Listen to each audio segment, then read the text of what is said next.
안녕하세요. 연합인포맥스 선임기자 워싱턴이 선재규입니다. 2021년 9월 17일 금요일입니다. 지금 월가 쪽에서는 그 인플레 때문에 굉장히 고민들이 많은 것 같습니다. 도대체 뭐가 정답이냐 오락가락 한다는 그런 지적들이 많습니다.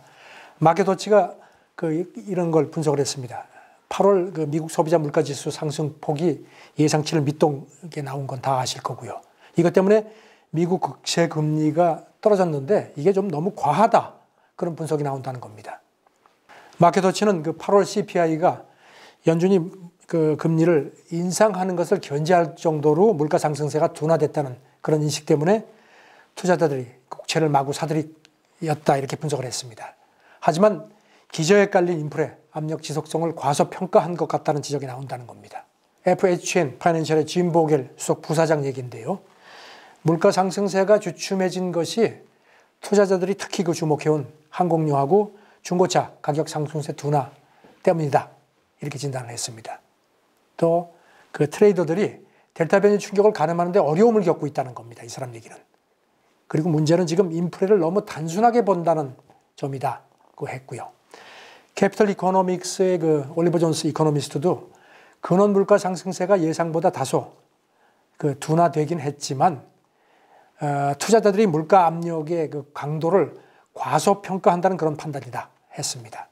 그러면서 5년 선행 기대 인플레치가 최근 2% 부근을 맴돈다.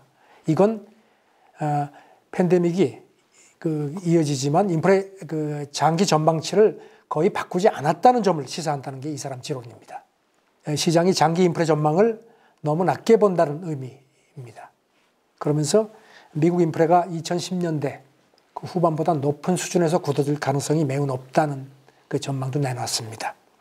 마켓워치는 그 14일자 별도 분석에서요, 국채금리 추이에 대해서 시장이 연준의 긴축 사이클에 대한 기대치를 낮추는 중이라고 진단을 했습니다. 트레이더들이 인플레 프리미엄을 일부 제거했다. 그러면서 연준이 얼마나 빨리 금리를 인상할지에 대한 기대치를 낮추는 바람에 수익률 곡선이 전반적으로 완만해졌다고 평가를 했습니다.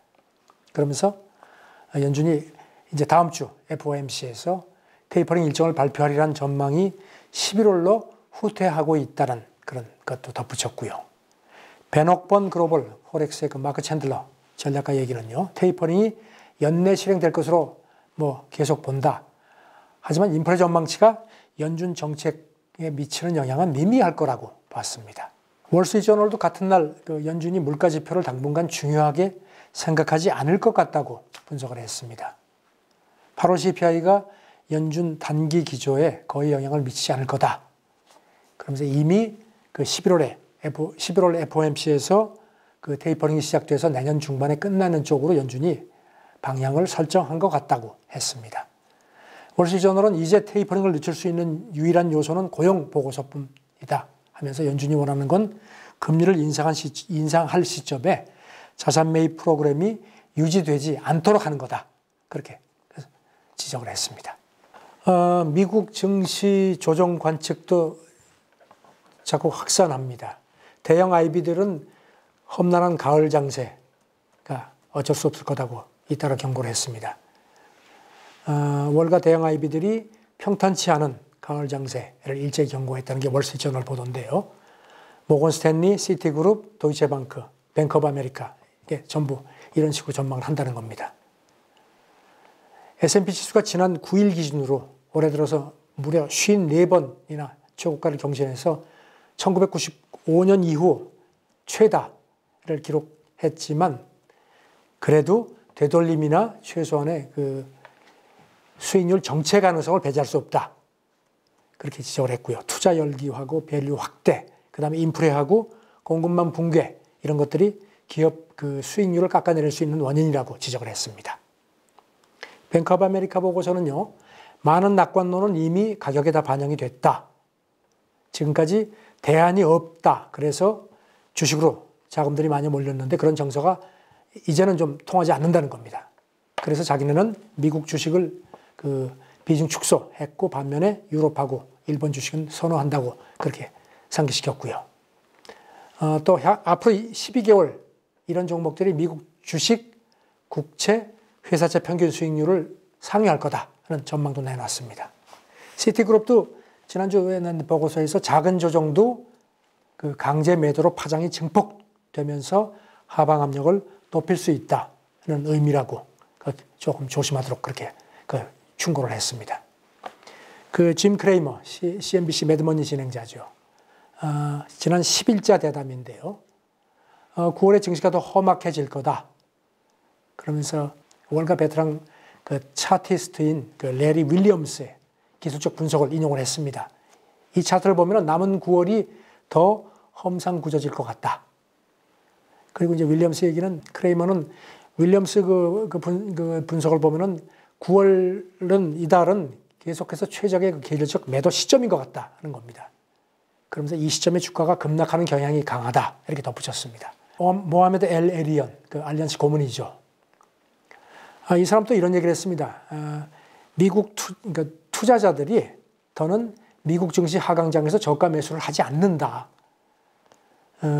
그동안에 이렇게 팬데믹 와중에도 그 증시가 탄력을 유지해 온 게 어떤 저가 매수에 상당히 크게 근거해 왔는데 더는 그렇지 않다는 겁니다. 불과 얼마 전까지만 해도 그랬는데 이제는 달라졌다 하면서 주식 외에 달리 마땅한 대안이 없는 데다 타이밍을 놓치는데 대한 그 불안감이 겹쳐졌기 때문에 그동안에 그렇게 저가 매수를 해서 매번 시장 하락을 빠르게 역전시켜 왔는데 이제는 이게 안 통하는 것 같다. 이런 진단을 했습니다.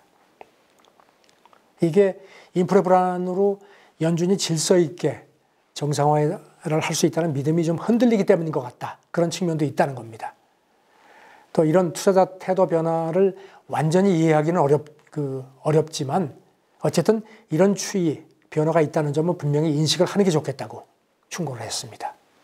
또 미국 증시의 그 증세 리스크가 추가됐다는 지적도 있습니다. 월스트리트저널도 이렇게 분석을 했습니다. 민주당 하원 의원들이 지금 법인세율, 그 다음에 개인소득세율, 500만 달러 이상에 대한 그 고소득자에 대한 개인소득세율 3%포인트 추가라든가, 그 다음에 자본이득세 인상, 또 기업 그 해외 수익에 대한 그 과세 율 놀리는 거, 이런 것들을 이제 지금 법안을 냈는데, 이런 것 때문에 이게 이제 미국 증시의 새로운 리스크가 된다는 겁니다.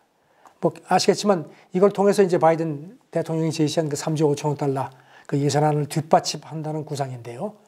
그 골드만삭스의 데이비드 코스틴 수석 전략가는요, 증세안이 연말까지 적어도 미국 증시의 가장 큰 새로운 리스크다. 그러면서 이것 때문에 당분간 미국 증시의 그 이익 추정 변동성이 커질 거라고 했습니다. 그래서 코스틴은 투자자들이 이런 점을 고려해서 안정적인 수익하고 견고한 대차 대조표를 가진 종목을 선택하는 게 좋겠다. 그 공고를 했습니다. 그러면은 이런 어두운 9월에 도대체 어떤 종목을 갖고 있는 게 좋겠는지 이런 것들도 좀 나온 게 있어서 정리를 해드리겠습니다. 그 제레미 시겔 와튼 스쿨 교수인데요. 이 사람은 조금 낙관했습니다. 미국 증시가 흔들리지만 끝은 나쁘지 않을 거다. CNBC하고 지난 14일에 대담을 했는데요. 미국 증시가 조만간에 이 사람 표현은 건강한 조정을 받을 거다. 그러면서 결국은 상승장이 다시 올 거로 봤습니다. 지금 증시 상황을 야구에 비유를 했습니다. 조정받기에 앞서 경기가 지금 8회에 접어들었다고 본다. 이 사람은 지난 4월 초하고 5월 초에는 3회하고 6회에 접어들었다고 비유를 했었습니다. 시겔 교수는 강세장은 끝이 아니라고 본다 하면서 조정 뒤에 로테이션 장세가 펼쳐질 걸로 그렇게 봤습니다. 그러면서 올가을 그 연준 테이퍼링이 시작되고 나면은 기술주는 숨을 고를 거고 그동안 충격받았던 경기 민감주하고 소형주가 다시 상승할 수 있다고 내다봤습니다. 모건 스탠리의 데이빗 켈리 글로벌 수석 전략가는요, 미국의 2022년 그 내년 재정 통화 정책 추이를 이제 자기가 이제 가늠해 볼 때 투자자들이 가치주나 해외주의 매입을 원할 것 같다. 그러면서 이런 종목들이 냉정한 정책 환경에서 더 합리적으로 보일 것이기 때문이라고 설명을 했습니다. 켈리는 이어서요, 바이든이 추구하는 그 부자하고 기업 증세, 이거를 자기가 고려할 때 가장 큰 충격을 받을 자산은 팬데믹 기간에 특히 가치가 많이 뛴 부분이라는 점을 기억해 달라고 했습니다. 골드만삭스는 인터넷 섹터가 아직도 더 뛸 여력이 있다. 하지만 좀 더 선별적으로 선택을 접근하는 게 필요하다고 조언했습니다. 골드만삭스의 에릭 쉐리던 애널리스트 얘기인데요. 인터넷 부분에 여전히 장기 매출 증가 기회가 충분하다고 본다. 그리고 앞으로 몇 년은 운영 효율성 제고도 기대된다. 이렇게 그 이유를 들었습니다. 다만 많은 기업이 지금 주가에 반영될 것보다 더 많이 미래 수익을 반영하고 있다는 점은 기억을 해달라. 그리고 또 일부 종목은 위험 보상 쪽에서 좀 더 부정적이다.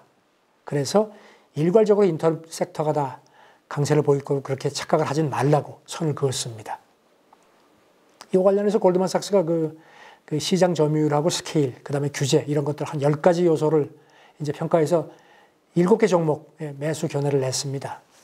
아마존, 알파벳, 페이스북은 계속 IT 부분 승자로 남을 거다. 그렇게 얘기를 했고요.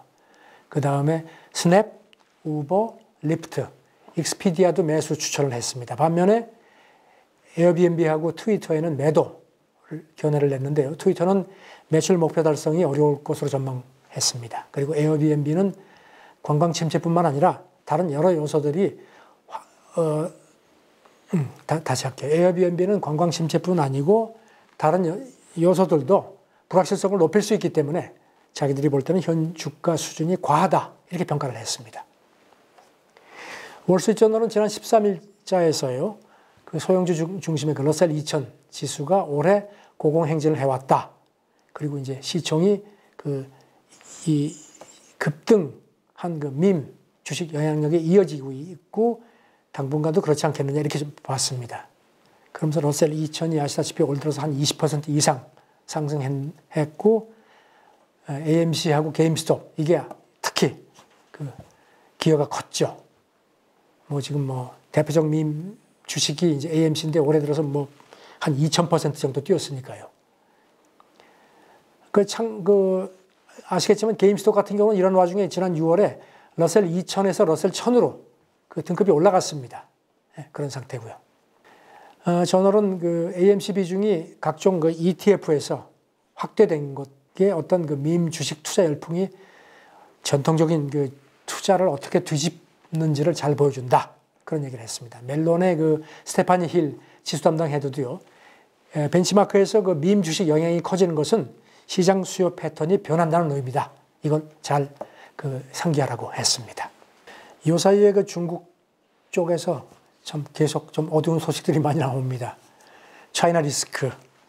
그동안에는 그 월가가 그래도 조금 좀 덜 흔들리는 모습이었는데 이제는 그렇지 않다는 그런 분석들이 나옵니다. 리용게이자이가 16일자에 분석을 했는데요.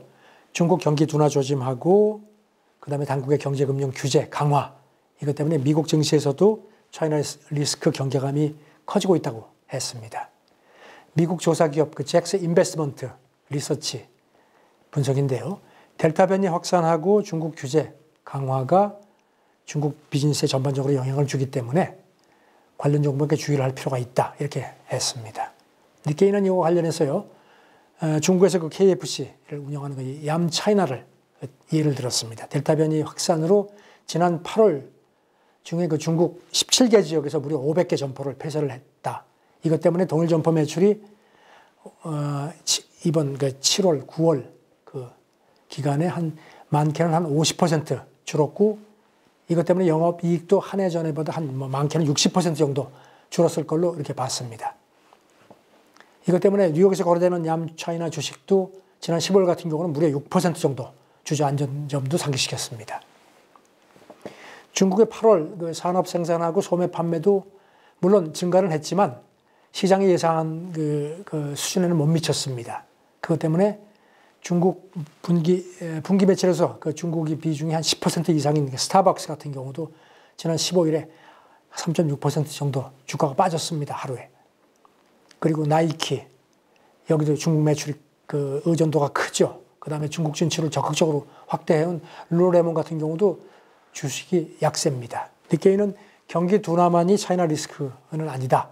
그러면서 이제 마카오 같은 경우도 도박 규제. 여기는 이제 중국이 유일하게 이제 도박을 허용하고 있는 곳인데 여기도 규제 때문에 관련 종목들이 일체히 하락했다. 그러니까 차이나 리스크가 그만큼 많이 번졌다는 겁니다. 그 잭스 인베스트먼트의 그 브랭크 얘기인데요. 중국 규제가 투자 심리 악화로 이어질 수 있다. 특히 중국 대형 IP 종목이 그 많은 펀드에 편입되어 있기 때문에 규제 강화가 투자 심리에 더욱 큰 영향을 미친다고 했습니다. 최근에 이제 중국에서 제일 큰 부동산 그 개발 회사지 그룹이죠. 헝다가 지금 뭐 천문학적 채무 문제 이것 때문에 지금 뭐 디폴트 얘기가 계속 나오는데요. 이것도 심각한 리스크로 부상했다는 지적입니다. 캐피털 이코노믹스는 헝다 문제의 근원은 중국 부동산 수요가 지속적으로 줄어드는 데서 비롯된다. 그러면서 중국 성장하고 원자재 수요를 그 지탱해온 건설 부분이 앞으로 몇 년 둔화해서 헤어나지 못할 거라고 전망을 했습니다. 니케이는 미국 투자자들이 이처럼 많은 불씨를 안고 있는 중국에 전혀 없이 큰 불안감을 느낀다. 그렇게 결론을 지었습니다. 차이나 리스크 아무래도 뭐 더욱더 신경을 쓰일 수밖에 없는 그런 상황이 됐습니다. 이제 추석 연휴입니다. 뭐 여러 가지 불안한 요소들이 많지만 연휴 동안에는 좀 다 내려놓으시고 편안하게 좀 몸도 마음도 다 좀 이렇게 회복하시길 바라겠습니다. 감사합니다.